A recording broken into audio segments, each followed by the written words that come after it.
À compter de la signature de la présente note de service, il est interdit à tout militaire d'adhérer ou d'apporter un quelconque soutien à une société illégale de placement d'argent ou à toute entité de spéculation monétaire. Tout contrevenant sera sévèrement sanctionné conformément au règlement en vigueur, a déclaré le général Alaharé dans une note de service adressée aux responsables de différents corps. Selon le général, plusieurs militaires togolais investissent dans des sociétés illégales de placement d'argent et les répercussions de cet acte affectent négativement les troupes. De plus, l'adhésion des militaires togolais à ces sociétés illégales rend complexes les procédures judiciaires contre les promoteurs frauduleux. Notons que d'après cette note, il incombe au chef d'état-major des différentes formations militaires ainsi qu'au directeur général de la Gendarmerie nationale et de la coopération militaire d'épargne et de crédit COMEC de veiller à la stricte exécution de cette directive. Par ailleurs, la COMEC a des objectifs tels que l'accord de crédit ordinaire, crédit santé, avance sur rémunération mission à l'endroit du personnel des forces armées togolaises.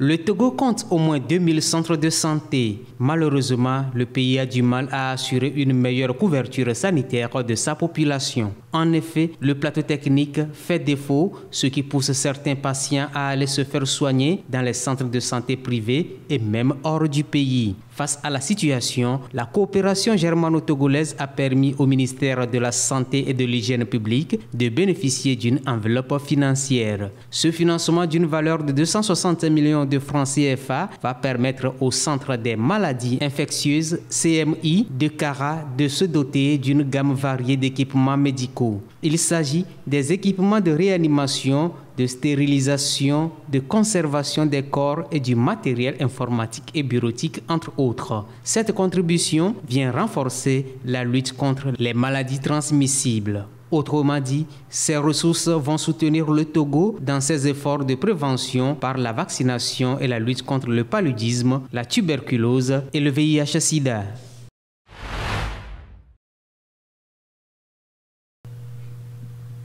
Le torchon brûle actuellement entre les cotonculteurs togolais et le groupe singapourien Olam. Ils sont même arrivés à demander le départ de cette société qui a en charge la filière coton au Togo. Rassemblés au sein de la Fédération nationale des groupements de producteurs de coton FNGPC, les cotonculteurs reprochent au groupe Olam une gestion approximative de la filière coton au Togo. Au nombre de ces accusations, la forte diminution du prix d'achat du coton graine, l'insuffisance des rendements de la fibre, ainsi que la cherté et l'indisponibilité des intrants. Au-delà de toutes ces accusations, c'est la non-atteinte des objectifs fixés avec le groupe qui était supposé contribuer aux atteintes des objectifs de la filière coton qui fâche.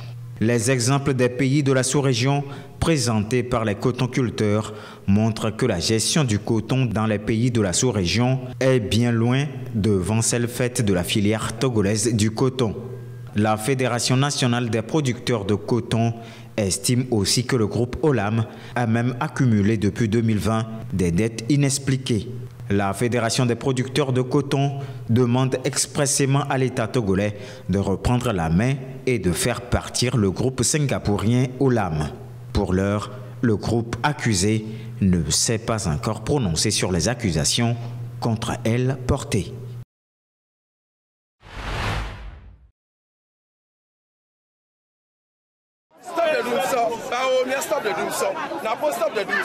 Dans les rues d'Accra, les populations ont réclamé samedi la fin des coupures d'électricité au Ghana. Ce pays subit des interruptions intempestives dans la fourniture d'électricité depuis quelques années. Et selon les organisations de la société civile, cela ne peut plus durer.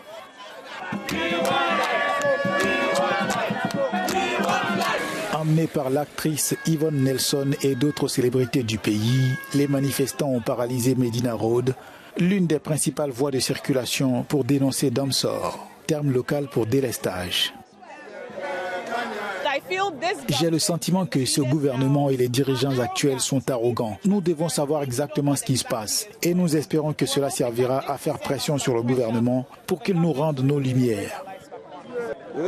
La lumière n'est plus un luxe, c'est une nécessité. Nous ne nous soucions même pas du montant des taxes. Nous voulons de la lumière, un point c'est tout. Les petites et moyennes entreprises sont durement frappées, entraînant baisse de productivité, perte de revenus, licenciement et donc augmentation du chômage. La situation économique est tellement difficile que les gens ne peuvent même pas se déplacer jusqu'ici. Il s'agit de personnes qui souffrent, d'hommes d'affaires qui perdent des millions de cédis parce que le gouvernement est incompétent et ne nous éclaire pas. Depuis plusieurs années, le gouvernement ghanéen multiplie les efforts sans pouvoir résorber efficacement le problème d'électricité dans le pays.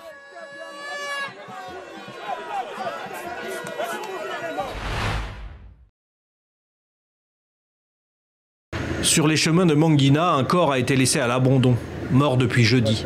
C'est l'illustration d'un des plus importants massacres de ces derniers mois revendiqués par les ADF. Albert fuit vers la ville de Beni, plus sûre, comme beaucoup d'autres. À partir du pont, il n'y a aucun corps. C'est après qu'on en a vu beaucoup. Combien à peu près? On en a vu beaucoup, difficile à compter. Plusieurs attaques des ADF, les forces démocratiques alliées affiliées à l'État islamique, ont eu lieu dans la zone de Mangani, faisant au moins 60 morts cette semaine. Sur ces images, des hommes de la police et la Croix-Rouge déterrent une fosse commune. Les habitants du village de Massala avaient enterré à la hâte les victimes. Pour les autorités, il s'agit désormais de leur redonner une sépulture digne. Sur la place de la cité de Cantine, à quelques kilomètres du lieu des massacres, les habitants écoutent un général FARDC, les forces armées. Il essaye de rassurer. Difficile d'y croire, tant ces dernières tueries ont surpris. L'opération Chouja, menée conjointement avec les forces ougandaises, devait pourtant permettre de limiter l'action des ADF. Selon des sources sécuritaires, ces ADF pourraient au contraire migrer vers l'ouest du Nord Kivu, et le danger est de les voir se renforcer.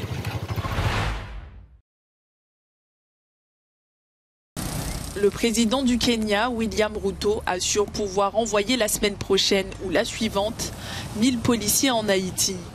Effectué dans le cadre d'une mission validée en octobre 2023 par le Conseil de sécurité de l'ONU, ce déploiement apporte un soutien à ce pays des Caraïbes en proie à la violence. Les forces de l'ordre kenyanes épauleront la police haïtienne dans la lutte contre les gangs qui terrorisent la population.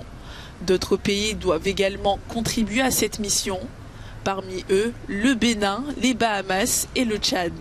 Au Kenya, l'opération a suscité de vives critiques et a fait l'objet de recours en justice.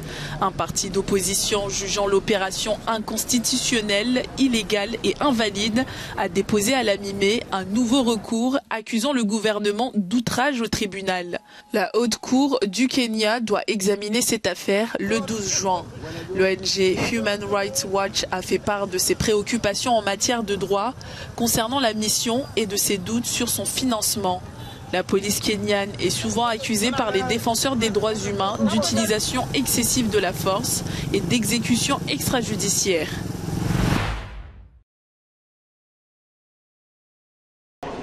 Pris en étau par un conflit qui s'éternise, les enfants soudanais aspirent désespérément à un retour à la normale. Lorsqu'on les interroge, plusieurs d'entre eux expriment un profond désir de contribuer à la reconstruction de leur pays. Je veux devenir médecin afin de soigner les personnes blessées par les éclats d'obus. Quand je serai grand, j'aimerais devenir ingénieur pour reconstruire les bâtiments endommagés par la guerre. Depuis le début du conflit en avril 2023, près de 19 millions d'enfants sont sans éducation. Malgré les difficultés qu'ils endurent, ces jeunes gardent l'espoir de voir un jour leur nation retrouver la paix.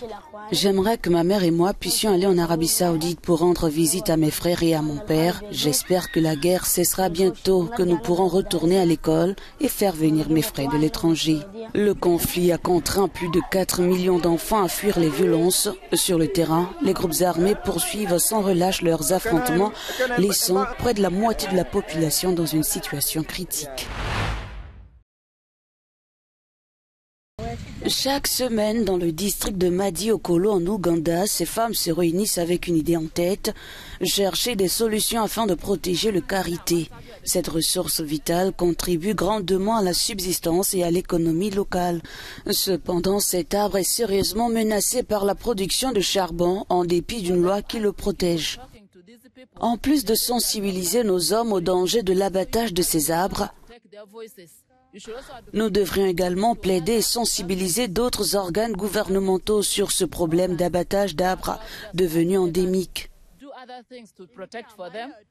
Pour faire entendre leur voix, Béatrice Mandorou a créé le groupe d'entrepreneuriat des femmes du Carité en 2020 qui compte 50 membres.